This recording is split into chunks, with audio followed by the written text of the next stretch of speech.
For the vast majority of my life, I thought the Bush push was the worst it could possibly get. That no loss could be more heartbreaking than that one. I was wrong.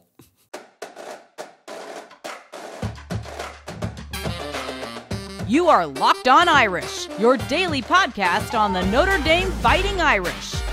Part of the Locked On Podcast Network, your team every day. Welcome to Locked On Irish. Today is Monday, September 25th, and thank you for making this your first listen of the day. I'm your host, Tyler Wojciak. I'm a Notre Dame alum and producer covering college football for Fox Sports. And this episode of Locked On Irish is brought to you by LinkedIn Jobs. These days, every new potential hire can feel like a high-stakes wager for your small business. That's why LinkedIn Jobs helps find the right people for your team faster and for free. Post your job for free at linkedin.com/LockedOnCollege. Terms and conditions apply. And you know what we're going to talk about today. We're going to talk about everything that transpired on the field in Notre Dame Stadium on September 23rd as Notre Dame lost to the Ohio State Buckeyes 17-14 in truly a college football classic. That was one of the best college football games I've ever been to. I was fortunate enough to be in the stadium for that one, and the atmosphere, everything lived up to the moment. And for 58 minutes of football, it was amazing. And then it wasn't. So today, I'm just going to try to react to everything that happened. I'm recording this on Sunday night, so I've had a little bit of time to sort of, digest everything that's happened, come to terms with reality and everything like that. But I'm going to be honest, I'm still kind of reeling from the loss. So I apologize in advance for getting your Monday started off in a somewhat negative way, because normally I try to be upbeat and positive on the show because I feel like no one wants to listen to some depressed dude all the time or some monotone guy. But I'm going to be authentic, and right now it still really stings. And I imagine it's going to sting for a long time for you as a fan, for all of us who watched that game and felt so much attachment to it. But I also understand that it's nothing compared to what the players and coaches for Notre Dame are feeling right now. So the players put on a terrific effort for most of the game, and they just fell short. It happens. Ohio State is a really good team, and it's a really bitter pill to swallow. But I'm going to try to go over everything today. And I'm going to be honest, I didn't even really prep that much for this one. Usually I try to put in a bunch of time, especially for the Monday recap show after a game, and really think these things through. But this one just kind of felt like I needed to be raw and just sort of treat this like a therapy session almost, because I feel like a lot of you are probably still in the same boat trying to understand how things went the way they did and how we're in this position yet again. We're in an all too familiar spot where Notre Dame was on the biggest stage. Everything seemed like it was going to go their way, and then at the very end, it just didn't. And so what I'm going to do today is I'm going to go over how it happened, how we got to this point, and then get into what it means, not only for this team, but the program at large. And then I'll kind of explain what I think what is next for this team, specifically this season, okay? Because I think there's one of two ways that this can go. But I'll get to that in segment 3. Let's start off with how it happened. And we're going to start off at the end and sort of work our way backwards, because how could you start at any other point than the last 2 plays in this game, when Notre Dame's defense was on the field one man short at the 1-yard line, trying to stop Ohio State from scoring the game-winning touchdown. Ohio State ran 2 plays from the 1-yard line. The first was a pass. The second was a run to the left, and that turned out to be the game winner. And as it came out after the game, Notre Dame only had 10 men on the field for those last 2 plays. Marcus Freeman was asked about it in the postgame, and frankly, his reasoning, his explanation made even less sense. It honestly leads me to believe that he was lying. I think that he didn't know that Notre Dame had 10 men on the field for those last 2 plays. He said that he did know. He said that he was going to bring a defensive lineman in, and he didn't want to bring him in because then it would give Ohio State the chance to settle, and he didn't want to give them a penalty, despite the fact that a penalty would only move them half the distance to the goal, which essentially is just a few inches. But he said that he knew that Notre Dame was a man short, at least on the last play, and that he made the decision to not rush a guy out there. And, that was one of a few questionable decisions by the coaching staff, but that is one that is frankly inexcusable and catastrophic, to be honest with you. It's a long game. There's a bunch of different things that could have gone Notre Dame's way, and it would have affected the outcome for sure. But as Jamie Uyeyama from Irish Sports Daily pointed it's an unforgivable sin. And it starts with Marcus Freeman. Al Golden is certainly responsible. Al Washington is responsible. Really, the entire defensive staff is responsible. But let's not act like Marcus Freeman wasn't very much engaged with the defense, specifically in that moment. I actually saw a tweet from Tom Loy from 24/7 Sports complimenting Marcus Freeman for how engaged he was on the 4th-and-1 stop that Notre Dame made on the previous Ohio State possession, where Marcus was basically on the field. He was well down the sideline, yelling at the players, telling them what to do, making changes right before the snap to get Notre Dame in better position to make the stop. They did make that stop. So to think that he was disengaged on the two biggest plays of the entire game is foolish. And look, I love Marcus Freeman. I think he's a great dude. I love how much he seems to care about the university. I love what he stands for. I love everything that he represents and how hard he goes for the program. But at the same time, we all have to recognize the fact that that mistake is going to haunt him for probably his entire Notre Dame career. That was a truly embarrassing move by him on the biggest stage in college football. All of the entire country was watching that play, it seemed like. And for Notre Dame not to have the necessary amount of people out there to make a stop there is just a brutal coaching error. So the honeymoon period for Marcus Freeman is over. That much is clear. We knew there would be growing pains. We saw those last season. We saw that with the loss to Marshall. We saw it again with the loss to Stanford, and there were other points during the season. We were like, okay, this is clearly a first-year head coach learning on the job, and we all understood that.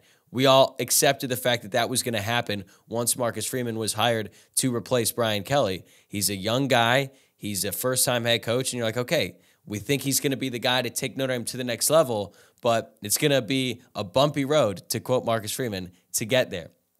This isn't growing pains. Growing pains is, mismanaging timeouts, failing to prepare a team after a really tough game like they had last year against Ohio State.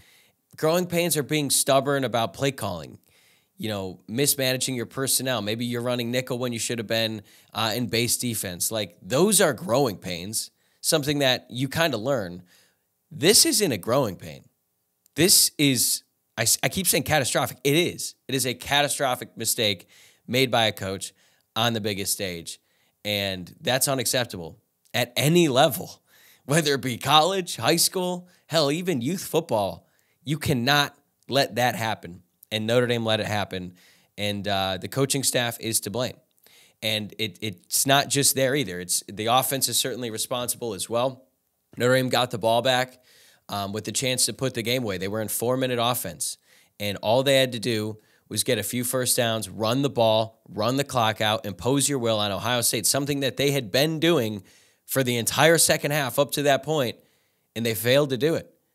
And that drive was really questionable as well, and that's on Jared Parker, another coach in his first full year as offensive coordinator. At least in that sense, I can admit those are growing pains, trying to get a little too cute, going away from what's been working for you, like calling a screenplay. And look, I don't hate the screen call as much as some people do, because if JT Tuimoloau doesn't make an unbelievable play on that ball, or if Hartman just lofts it a little bit higher, there was no one beyond Jadarian Price. Like, he's getting the first down and then some if they were able to get the ball to him. They obviously didn't. That stops the clock.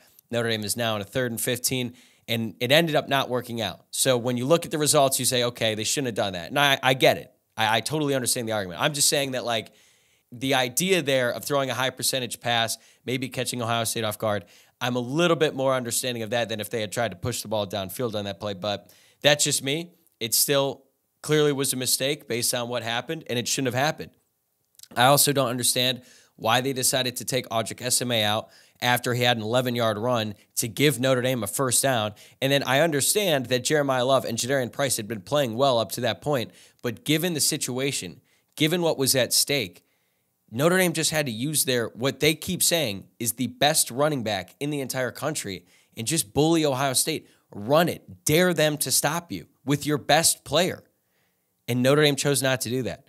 And I think that's a failure on Jared Parker. So look, I'm coming out. I'm being pretty critical out of the gate, but I don't see how you couldn't be, because Notre Dame played really, really good football for roughly 56 to 57 minutes of the game. And then in the two most important possessions, one on offense, one on defense, the coaches did not put the players in the best position to succeed, and then they failed. So that's on the coaches. And it's really unfortunate because it was an amazing game. The entire team put in a fantastic effort throughout, and to come up on the losing end in such a classic is always going to hurt. It's always going to sting. But this one stings a little bit more because I felt like Notre Dame was the better football team. And how often have we been able to say that when Notre Dame's been playing on this stage? It's been a really long time. So it's really disappointing. And again, I don't enjoy being this critical. I believe that Marcus Freeman eventually is going to be a really good college football coach. And he did a good job of getting the team ready to play at the beginning. But it's a results-driven business, and the results are what they are. And Notre Dame fell short because of mistakes made by the coaching staff. And we went into this game thinking, if not now, when? Well, it clearly wasn't now. So, what does that mean for the program? That's coming up right after this. Today's episode is brought to you by LinkedIn Jobs. These days, every new potential hire can feel like a high-stakes wager for your small business. You want to be 100% certain that you have access to the best qualified candidates available. That's why you have to check out LinkedIn Jobs. LinkedIn Jobs helps find the right people for your team faster and for free. I used LinkedIn Jobs a couple years ago, and they made it easy to contact the hiring manager, learn more about the role, and eventually, I got the job. LinkedIn also makes it incredibly easy to create a free job post on LinkedIn Jobs. All you have to do is add your job and the purple hashtag hiring frame to your LinkedIn profile to spread the word that you're hiring. Simple tools like screening questions make it easy to focus on candidates with just the right skills and experience so you can quickly prioritize who you'd like to interview and hire.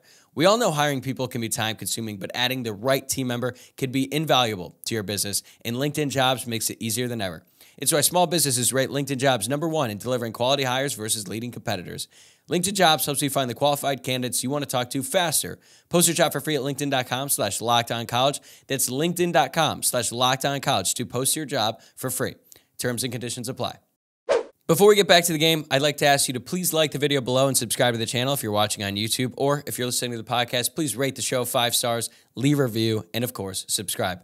I know that this isn't the most fun podcast that I've ever done, but I do appreciate you guys tuning in and partaking in this experience with me because it has been a lot of fun, and I do really appreciate the support and subscribing, rating 5 stars, and leaving a review. All of that stuff goes a really long way, so I do appreciate it for those of you who have done that so far. So now we have to think about what this game means for Notre Dame. Let's look at this from the big picture perspective. And the thing that makes this so hard is that Notre Dame showed that it clearly has the talent to compete at the highest level of college football this year. And if you look around college football, there's really not a singular great team that's head and shoulders above everyone. Georgia does not look like the same Georgia team that we've seen the past 2 years. Hell, Washington probably has a case to be the best team in college football right now based on the way they're playing. And who would have thought that Washington would be in the national championship conversation going into this season? That's a little bit crazy. So the field is wide open this year.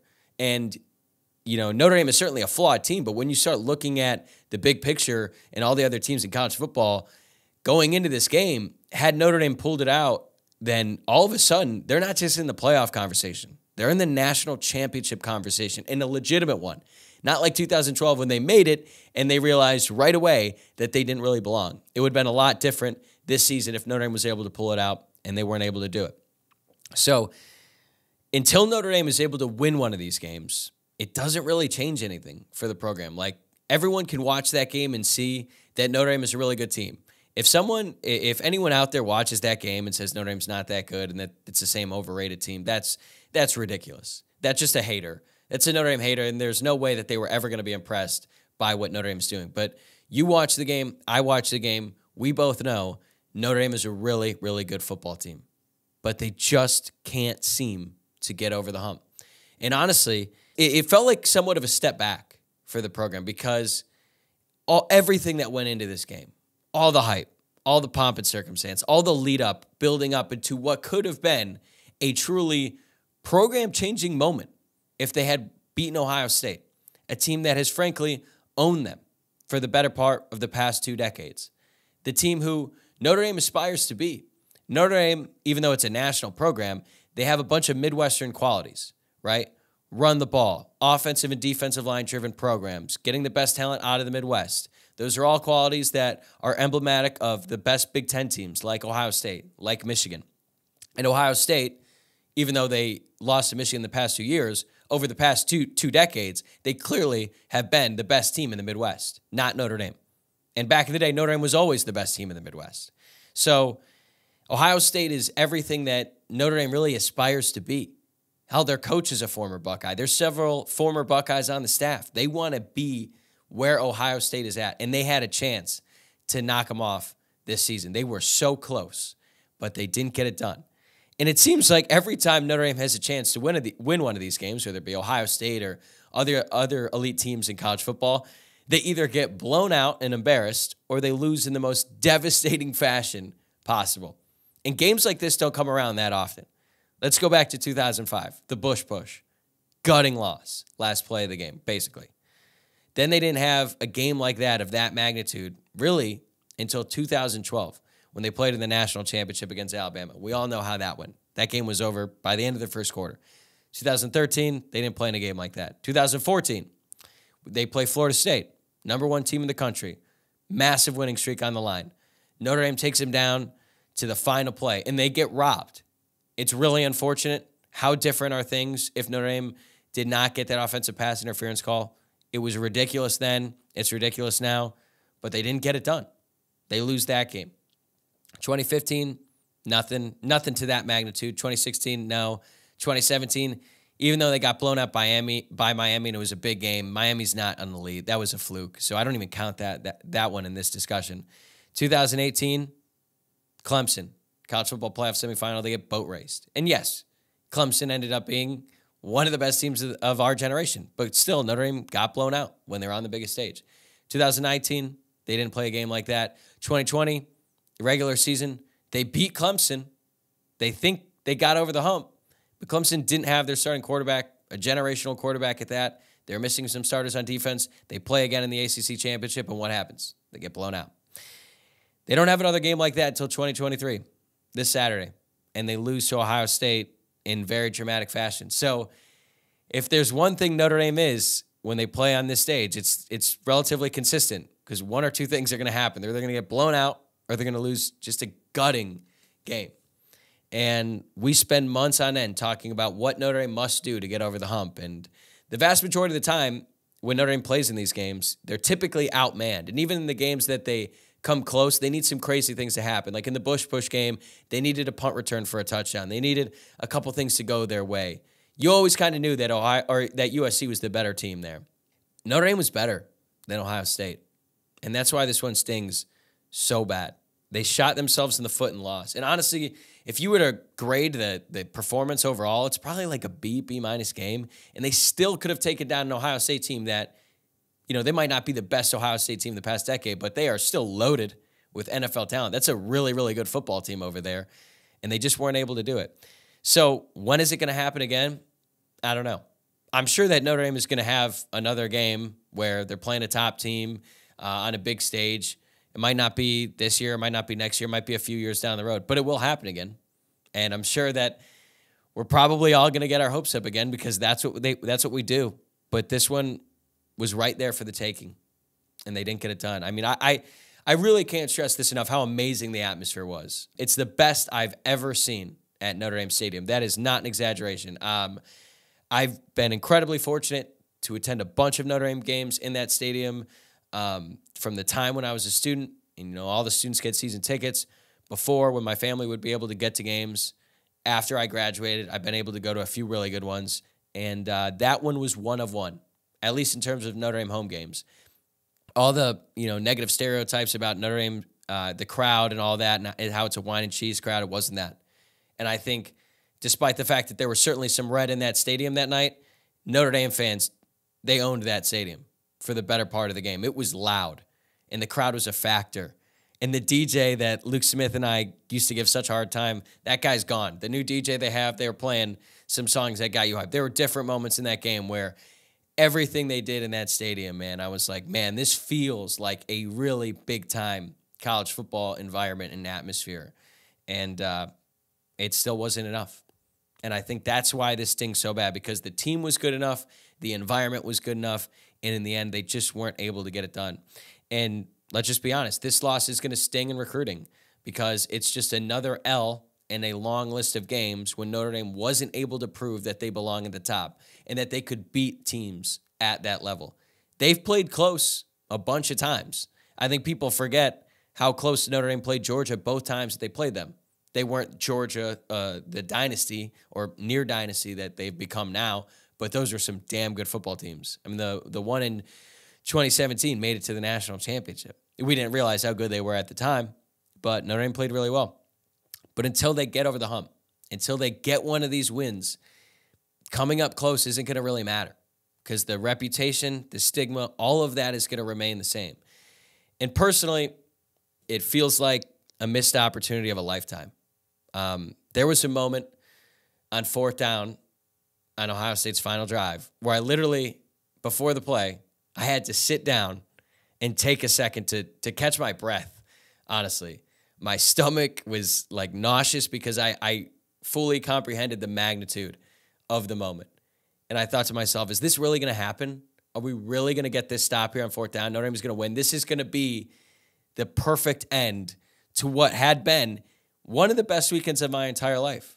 Like being on campus, seeing so many of my friends that I graduated with, so many people who I hadn't seen in a long time. Shout out to the McKeon family. Shout out to the Falkenberg family. Shout out to the Mitchell family. These people who I'm friends with that I'm close to put on an amazing tailgate and provided a great experience for so many people. Some people they probably didn't even know. And there were so many other tailgates. Like I've never even seen the tailgate lots like that packed, that much enthusiasm, that much excitement before the game. And I had this moment where I actually started thinking years down the road about me and my parents and me and my friends reminiscing about the events that took place on September 23rd in Notre Dame Stadium and how we'd be talking about that game forever and how happy we'd all be, not just in the immediate aftermath, but just what it would mean just as fans, people who have gone through it as fans of this team. And instead, it was just another heartbreaking loss in a long list of them. And I'm looking forward to the day that I don't have to think about that game as much because it sure seems like a long way from right now. Now, the real question is, how is Notre Dame going to bounce back from this? That's coming up right after this. College football season is here, and this season, the Locked On Podcast Network is kicking up our coverage with a new show called College Football Kickoff Live, which airs every Friday from 11 a.m. to 1 p.m. Eastern on every Locked On College YouTube channel. College Football Kickoff Live will cover everything going on in the sport and go in-depth like only Locked On can, including insight and analysis from our stable of college hosts covering their team every day. Now time for your Game Changer of the Week, brought to you by Athletic Brewing Company. Much like Sam Hartman has done for the Notre Dame football program, Athletic Brewing has completely changed the non-alcoholic beer game. They make non-alcoholic beers that actually taste good. They're full of flavor and well-crafted, just like a full-strength beer. You can find Athletic Brewing Company's non-alcoholic brews at a store near you or buy online at athleticbrewing.com. First-time customers can use code LOCKEDON to get 15% off your first online order. That's code LOCKEDON at checkout for 15% off at athleticbrewing.com. Near beer. Exclusions and conditions apply. Athletic Brewing Company, fit for all times. All right, so I'll admit that wasn't the most fun first two segments of a podcast I've ever done, and I have failed to discuss the possibilities that are out there for this Notre Dame team. There's still a chance they go 11-1, that they run the table, and that if they do that, you know, they certainly will have a shot at making the college football playoff. They're going to need some things to happen, and those things could definitely happen considering how wide open this college football season feels like right now. Maybe it'll change, but we're still so early on in the season that it's possible. It's also possible that the season goes a much different direction, a direction similar to the one that happened in 2014. After Notre Dame started the season undefeated, they lost a just brutal game to Florida State, who was number one at the time. They go out, they beat Navy the following week. Granted, they suffer a couple injuries in the process, and then they end up losing 4 straight games. I don't know how it's going to go. I have no idea. You have no idea either. The only people who have an idea of what's going to happen are in that locker room. And it is going to be a very, very important stretch for Marcus Freeman, all the coaches, and this entire team. What's coming up here, and it's starting this Saturday, going on the road to play number 17 Duke in Durham. College Game Day's already announced that they're going to be there. It's going to be one of the biggest Duke home games in their entire history. Now, it's not necessarily the greatest college football history at Duke, but still, those students are going to be ready. That team is going to be ready. Mike Elko, their head coach, we all know he's a great coach. He's going to have them ready to go. Riley Leonard is a really good quarterback, and it is going to be a very tough game for Notre Dame to win. And I did see that clip that resurfaced this weekend of Drew Tranquill, former Notre Dame linebacker, who spoke after the loss to Georgia in 2017, and he said that he felt bad for Notre Dame's next opponents because Notre Dame was going to punish them. And you know what? He was right up until that Miami game that season. Notre Dame used that loss, that close loss to Georgia, and they used it as fuel and motivation for the rest of the season. And they looked like a really good football team after that. They had some really, really impressive wins. Smoking USC at home, dominating a highly ranked NC State team, who a lot of people thought were going to beat Notre Dame at home. So there's really two ways that this team can go. And they're at a crossroads right now. And it's on the leaders of this team to determine where they're going to go. Because it's easy to lead when things are going well. It's very easy. It's not so easy when you're facing the adversity that Notre Dame is dealing with right now. So it's on Sam Hartman. It's on Cam Hart. It's on Joe Alt. It's on J.D. Bertrand. It's on the veterans on this team, the seniors, and even the young guys who have roles, who haven't experienced a loss like this at the college level. How are they going to bounce back? It's going to be really interesting to see because I honestly look at these next three games as career-defining for Marcus Freeman. If he's able to get this team back on track, they beat a tough Duke team, they go on the road again, and they beat a tough Louisville team who, by the way, just smoked Boston College. And I know you're thinking Boston College isn't that good, and maybe you're right, but they took Florida State to the brink. And then you got to go play the reigning Heisman Trophy winner at home in another likely top 10 matchup. If Notre Dame is able to win those next three games, then all of a sudden, playoffs are back on the table. And there's a real chance that this team could make a run. But we're going to find out on Saturday. And Notre Dame cannot let Ohio State beat them twice. And what I mean by that is they cannot allow this loss to carry over and affect how they play on Saturday. And I know that's easier said than done. So if they lose to Duke on Saturday, things could go really bad. That'd be 2 losses in a row. All the expectations going into the season will be wiped out. And Notre Dame would basically play the next 2 months without any chance of going to the college football playoff. And all their preseason goals are gone because Notre Dame's not in a conference, so there's no conference championship or anything to look forward to. And last year, Notre Dame was able to salvage their season despite starting off 0-2, although I think we can all admit, looking back on it, there were probably some guys, some veterans who weren't as locked in, weren't as engaged day to day because, you know, what they came back to play for was no longer on the table. I'm not saying that's going to happen with this team because I think that if they come out and they beat Duke on Saturday, and especially if they beat them soundly on the road in a hostile environment, that's enough to sort of get them back on the right track and then have a chance to go on the road and beat Louisville and then beat USC. And then I will start to think about the playoff. Because right now, I'm not even entertaining the idea of the college football playoff right now. I am so afraid to get my hopes up again after what happened this Saturday that I don't even want to think about that. It's not worth it right now. I understand it's a possibility. And I understand that if you want to be optimistic, you can kind of talk yourself into that. All for it, man. Do it. We all need what we need right now to get better after a loss like that. But personally, I just can't look that far ahead right now because what Notre Dame has in store this week is going to be incredibly difficult. And it's not going to get any easier after that. So they got a long way to go. This is a really, really tough loss. But there is a way for Notre Dame to get things back on track and finish the season strong. And if they do that, if Marcus Freeman is able to, right the wrongs that he made in this game, it still might sort of hang over him for a long time. We're always going to be thinking about this game. But he will show incredible leadership and incredible coaching ability to learn from his mistakes and the team's and finish strong. It's really not easy. It's a lot easier said than done, actually. But he has a great opportunity to prove he can do it and prove that he can be the college football coach that we all think and really hope that he can become. All right, that's all I got for today. Thanks again for making this your first listen today. I'm sorry again.